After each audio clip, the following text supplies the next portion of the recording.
6 women from my ex-mother-in-law's church cornered my crying teenage daughter at a farmer's market. All because we wouldn't play happy family with the kids my cheating ex-husband had during his affair. But I didn't scream. I didn't call the cops. I printed the receipts, literally, and left them right inside their church hymn books. The fallout. Delicious. And it all started with a lie so bold, you won't believe anyone actually believed it. Direct hit intro call to action, next 15 to 20 seconds. If you've ever been painted as the villain while silently carrying the truth, this revenge story is for you. Hit that like button, subscribe for more real-life justice, and buckle in, because this one's not just satisfying, it's divine. Open book full narrative expansion, approximate.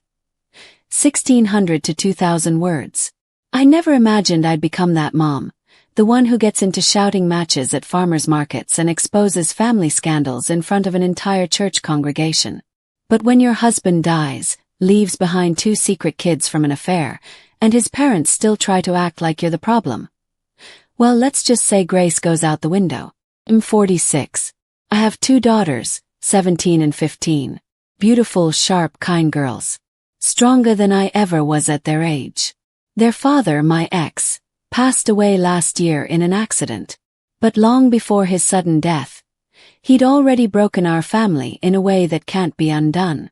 See, my daughters were the ones who discovered his affair. They saw the text, photos. He didn't even bother hiding it well. When they came to me crying, I felt my whole reality tilt. Filed for divorce. That was the beginning of the war. The woman he was cheating with, she died in the same accident that killed him. And just like that, the 2 boys they had together were orphaned. And my ex-in-laws, instead of mourning or even feeling ashamed, they turned on us. They blamed my daughters for ruining the family. They demanded custody of my girls. Tried to move in with us. They even argued we owed them because apparently my girls inherited everything. His personal accounts and insurance, which he had intentionally left to them, was messy, traumatizing. And the church, they became her weapon. Birthday cake, the market incident, conflict escalation. It was my youngest's birthday. We went to the weekend farmer's market. It's her favorite thing. Fresh chocolates, fruits, homemade pastries. I gave her a little spending budget and told her to go wild. An hour later I got a call. Her voice was shaking. She was crying. Mom, there's a group of women yelling at me. I don't know them. Please come. I grabbed my oldest and sprinted across the market. And there they were. 6 older women surrounding my baby like a pack of judgmental vultures, accusing her of being unchristian, heartless, and a selfish girl who refuses to help raise her orphaned brothers. I saw red. But I didn't scream, not yet. I told my eldest, go pay for her things. Take her to the car. Then I turned and looked these women in the eye. I knew a few of them. They were from my ex-in-law's church. One sneered, you're worse than your daughters. A good Christian woman obeys her husband's family. Obey. I wanted to laugh. But instead I said loud enough for everyone nearby to hear. If Jesus himself came down and told me to move in with the people who called my kids bastards, I'd still say no. Security was called. We were asked to leave. The women followed us to the car like we were the ones who owed them something. Laptop computer, the Facebook post. Turning point. That night when the house was quiet and my girls were asleep, I couldn't rest. I knew it wasn't over. So I reached out to a friend still in the church, someone I do trust. And what he showed me was beyond disgusting. My ex-mother-in-law had posted a long, emotional, manipulative essay in the church Facebook group. She painted me and my daughters as villains, ungrateful, selfish, cruel. She claimed we were leaving her homeless, refusing to raise surrogate children. Yes, she actually said the affair partner was our surrogate, and destroying her life. But here's what made my stomach turn. She claimed I didn't want the babies because they were boys. That was her way of covering up the affair. This church, it might be backwards about some things, but infidelity, that's their ultimate sin. Receipt, the revenge plan, setup and execution. The next day I took off work. Not out of grief, but to prepare. I dug through my divorce folder.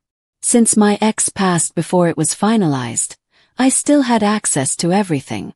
Texts, photos, emails, messages from his parents calling my daughters ungrateful little sluts, blaming them for his death, saying they should have kept quiet about the affair.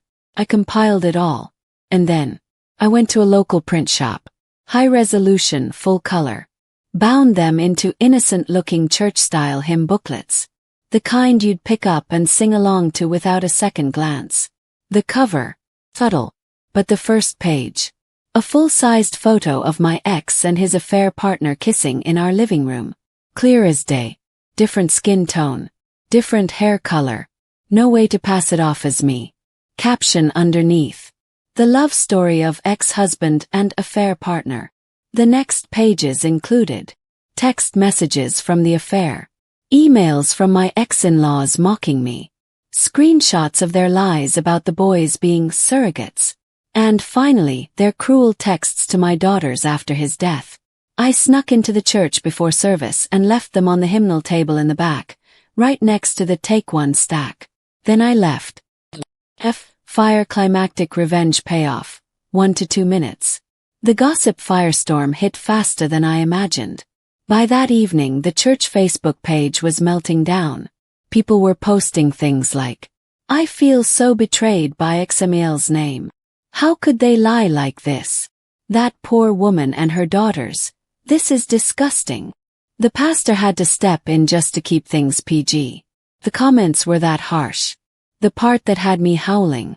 Some people still said I should have stayed married, but now framed it as, "Of course she lost her way. Who wouldn't after a betrayal like that?" I even got apology letters in the mail. One for each of my daughters. And an invitation to return to the church for support. As for my ex-in-laws, they were shamed out of the congregation. My ex-Emil posted some pitiful rant about how no one respects the elderly anymore, and her son would have taken care of her. Funny. Because I was the breadwinner, not him. Speech balloon reflective wrap-up, 15 to 20 seconds. Sometimes the only way to silence a lie is to tell the truth. Loudly and in color. I didn't want war. But if you come for my daughters with pitchforks, don't be surprised when I bring receipts. Loudspeaker outro call to action, 15 to 25 seconds. If this story gave you chills or even made you laugh at the sheer audacity, smash that like button and share this with someone who knows a toxic in-law or two. And tell us in the comments, what's the wildest way you've ever seen justice served? Subscribe for more revenge stories every week.